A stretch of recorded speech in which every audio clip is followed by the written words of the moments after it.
Опозицијата со план за деблокада на ИПАРД програмата во неколку чекори. Поранешниот министер за земјоделие Николовски бара од државата до Европската комисија да достави акцијски план со утврдување на фактичката состојба, обемот и слабостите во целиот процес со последниот скандал. Со ваков еден план, државата ќе се обврзе да преземе и да воспостави засилени механизми на контрола, ефективни антикорупцијски мерки кои што впрочем за прв пат се бараат во извештајот на Европската комисија во делот на поглавието 11 и конкретно во делот на ИПАРД и поголема транспарентност во спроведувањето на европските програми. Николовски тврди дека по скандалот со платежната агенција над 130 милиони евра се во мирување, а стотици апликанти се во ќорсокак. Во меѓувреме апликациите барањата за плаќање од ИПАРД 3 и натака се обработуваат и покрај одлуката за стопирање на исплата на средствата до Европскиот фонд.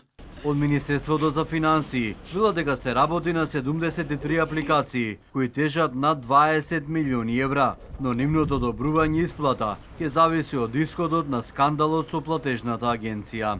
До овој момент има исплатено 274 договори во износ од 8 милиони 266.375 евра европски средства од ИПАРД 3 програмата.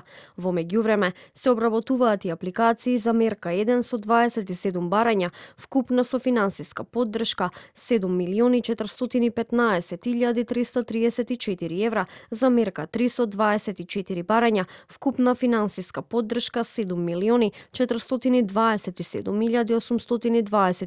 евра и за мерка 7 со 22 барања, вкупна финансиска поддршка 4.945.954 евра. За ИПАРД 3 програмата предвидени се 98 милиони евра, а исплатени се само 8. Од Министерството за финансии информираа дека мора да се осигура регуларност во процесот и во најкосможен рок да се одблокира истиот, без да предизвика штета на корисниците. И од невладиниот сектор бараа детални проверки во коруптивниот дел, оти се работи за голема сума на пари, од кои практично екзистираат голем број земјоделски стопанства. Треба детално да се спроведе истрага, значи точно да се увиди дали во какав степен, ако имало, дали имало злоупотреби и слично. Во однос на тоа многу е важно колку овој прекин ќе трае, за да речам да имаме некоја по јасна слика во однос на тоа колкавик би биле штетите во однос на земјоделците. Во просек на годишно ниво, агенцијата доделува околу 500 грантови за инвестиции.